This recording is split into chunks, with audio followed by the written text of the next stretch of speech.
दोस्तों, ये चटपटी कहानी है मेरी बेटी रविंदर की। नहीं नहीं नहीं नहीं, रावी की।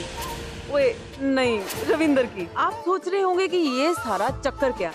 वो साडा पिंड है धर्मपुरा। इसकी सारी जमीन वैसे है तो हमारे पापा जी यानी सरपंच जसपाल सिंह चौधरी जी की, लेकिन पिंड के ज्यादातर लोग ना इसी पर गुजर बसर करते हैं। हमारे पापा जी के पापा जी ने वसीयत की थी कि अगर इस घर में कोई बेटा नहीं रहा तो ये पिंड पापा जी के बदमाश और लालची भाई शमशेर के हाथों में चला जाएगा। अगर ऐसा होता ना तो वो शमशेर सारी जमीन बेच बाच डाल और यहाँ बन जाता कोई शॉपिंग मॉल, फिर साढ़े पिंड वाले कितने जाते। लेकिन हुण पै गया स्यापा। पापा जी को चाहिए था वारिस और मुझे यानी अमृता को पैदा हो गई बेटी। मैंने इस पिंड को बचाने के लिए अपनी प्यारी और समझदार सी बेटी रावी को अपना क्यूट लेकिन शैतान सा पुत्र रविंदर बना दिया, और सिर्फ पापा जी और दुनिया के सामने। रविंदर का राज पता है मुझे, जसवीर वीर जी और उनके बेटे रोहन को। यानी लाइफ च लग गया तड़का तो रावी बन गई लड़का। पुत्र, हमेशा दूसरों की मदद करनी चाहिए। मदद करने कितनी ही अच्छी बात है बेटा। हाँ दादू जी, आपने वो पिंटू की भी फीस जमा कर दी, अब उसे स्कूल से बाहर भी नहीं निकाला जाएगा। ओ भाई साहब क्या कर रहे हैं? देख के नहीं चल सकते क्या आप? मेरे मन की आंखें कह रही हैं कि मैं किसी देवता के चरणों में गिरा हूँ। बस अब तो आप ही मुझे उठाइए। ओ खड़े हो जाओ। भाई साहब, इतना बड़ा पत्थर पड़ा है, दिखाई नहीं दिया आपको? बड़ा पत्थर हो या छोटा, दादा हो या पोता, नाना हो या नानी, मुझे कुछ दिखाई नहीं देता। क्या नाम है आपका? धर्मपुरा के तो नहीं लगते आप। मैं कौन हूँ और मैं क्या हूँ? मैं कहाँ से आया हूँ? मुझे कुछ नहीं पता, मेरी याददाश्त भी चली गई है। अंकल, आप अंधे कैसे बन गए? बड़ी मेहनत से।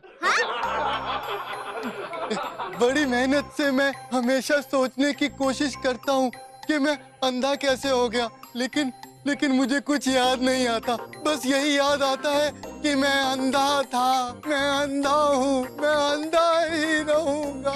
और तो और मुझे तो अपना नाम भी याद नहीं, ये भी याद नहीं कि लास्ट टाइम खाना कब खाया था। दादू जी, लगता है हमें जल्दी ने घर ले चलना चाहिए। इनको खाना वाना खिलाना चाहिए और इनके घर भेज देना चाहिए। ओए हाँ पुत्र, हाँ। ओए आप हमारे घर चलिए, खाना वाना खाइए, आराम कीजिए, 2-3 दिन रह लीजिए। वो जैसे ही आपके घर का पता चल जाएगा हम आपको वहाँ भेज देंगे। मेरे मन की आंखें कहती हैं जी, आप तो देवता हो, हैं? चले जी। अरे अंकल, उधर नहीं, इधर। इधर हो या उधर, किस्मत ले जाए चाहे जिधर।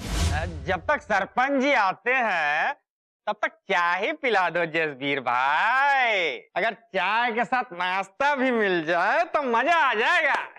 नाश्ते में जलेबी मिले तो बहुत मजा आएगा। संभाल के पुत्र, संभाल के। आराम वाला पुत्र। हैं? उधर ले जा सो। आई उधर। इथे आ जाओ पुत्र। ओ बैठो जी, बैठो। ओ इथे बैठो जी। नमस्कार सरपंच जी। ओ सत श्री अकाल जी, सत श्री अकाल। ये कौन है? अब बेचारे आंखों से मजबूर लग रहे हैं। हाँ सिन्हा साहब, आंखों से मजबूर हैं बेचारे, याददाश्त भी चली गई है इनकी। यहाँ इसलिए लिया है कि इनकी देखभाल हो जाएगी, बस और कुछ नहीं। ओए अमृता पुत्र, इनका ध्यान रखिए, चाय वाय पिला दे इनको, ठीक है? किसी बात की कमी ना हो पाए। ठीक है पापा। सिन्हा साहब, समोसे खाओ, चाय भी पी लो। हाँ पियेंगे।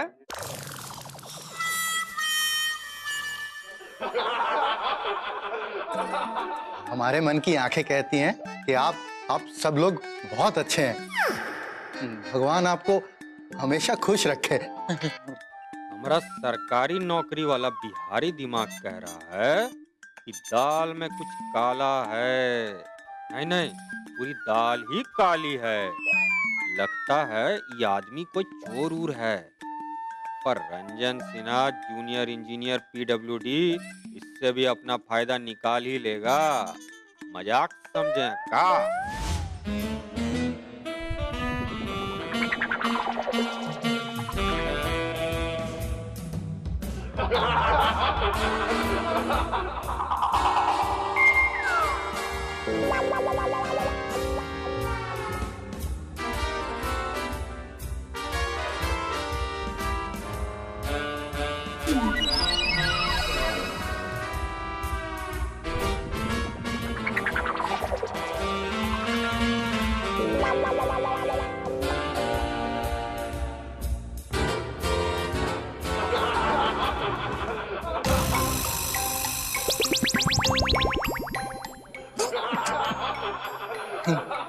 हमारे मन की आंख कह रही है कि आसपास कोई जरूर है। अरे कोई है क्या भाई? अरे भाई हमें कोई सुसु करा दे, बाथरूम करा सके। अरे भाई बेटा तुम बाथरूम नहीं पुलिस स्टेशन जाओगे, वहाँ अच्छे अच्छे को बाथरूम आ जाता है। भाई साहब आप अंधे के साथ मजाक कर रहे हैं, बताइए। मजाक मजाक कर रहे हो हमारे साथ? पुलिस स्टेशन में जब दूध डंडा पड़ेगा ना तो नाना नानी सब याद आ जाएंगे। अब ज्यादा नाटक मत करो, तुम सरपंच जी का घर ही चुरा रहे थे ना। कमाल कर रहे हैं आप, एक अंधे के ऊपर चोरी का भगवान माफ नहीं करेगा। लेकिन हम अंधा नहीं हूँ, तुम जिस स्कूल में पढ़ते हो ना उस स्कूल का हम प्रिंसिपल रह चुका हूँ। अब चल पुलिस स्टेशन। भाई साहब मुझे माफ कर दो जी। वो क्या है जी, मैं ना एक छोटा मोटा चोर हूँ, वो घर में इस तरह का नाटक करने ना चोरी करने आया था जी बस। बेटा तू इस घर का माल चुरा के बच नहीं पाएगा, सरपंच जी के हाथ बहुत लंबे हैं कानून की तरह, समझा? फिर तू जेल में चक्की पीसिंग एंड पीसिंग एंड पीसिंग एंड पीसिंग। भाई साहब ओ भाई साहब मुझको ना माफ कर दो जी। मेरी ना 4 बड़ी छोटी छोटी प्यारी प्यारी बीवियां हैं और एक गुस्से वाला बच्चा है। मतलब एक गुस्से वाली छोटी सी बीवी है और 4 छोटे छोटे बच्चे हैं। मैं मर जाऊंगा जी, आप जैसा बोलोगे वैसे ही करूंगा। भाई साहब क्या कर रहे हो आप मेरे साथ? है देखो तुम बहुत बढ़िया एक्टिंग कर रहे हो, बस ऐसा ही एक्टिंग करते रहो और हमरा काम भी कर देना। जी बोलिए। ये हवेली का एक ठो राज है, तू पता करो और हमको सबूत ला कर दो, समझे? हमरे मन की आंखें कहती हैं कि इस घर में बहुत सारा खजाना दबा पड़ा है। बस नहीं बे, तू ये सब मत पूछ, तू बस ये पता कर कि हवेली में क्या गड़बड़ है, कोई शक करने वाली चीज तो नहीं है। और साथ में वो रविंदर का बहुत बड़ा सीक्रेट है, अगर तुम अंधे बने रहोगे तो ये सब पता करने में आसानी होगा और हम भी तुम्हारा मदद करेंगे। मैं इस मामले की जड़ तक जाता हूँ, ठीक है, और आपको बताता हूँ कि इस रविंदर का चक्कर क्या है। हमारे मन की आंखें कह रही हैं कि इस काम के बाद आप बहुत सारा इनाम दोगे। मिलेगा नहीं बेटा, देना पड़ेगा। क्या? 50%। जो भी तुम यहाँ से निकालोगे ना माल, उसमें से 50% हम लेंगे।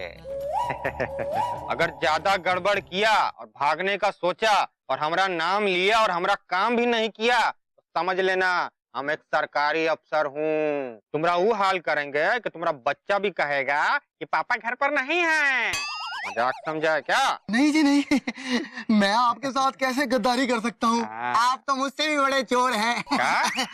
मतलब अब माल के साथ साथ मेरी नजर इस पूरे रविंदर सदन पे रहेगी, आप चिंता मत करें। आप बस चलो अब जाओ और अपना काम करो।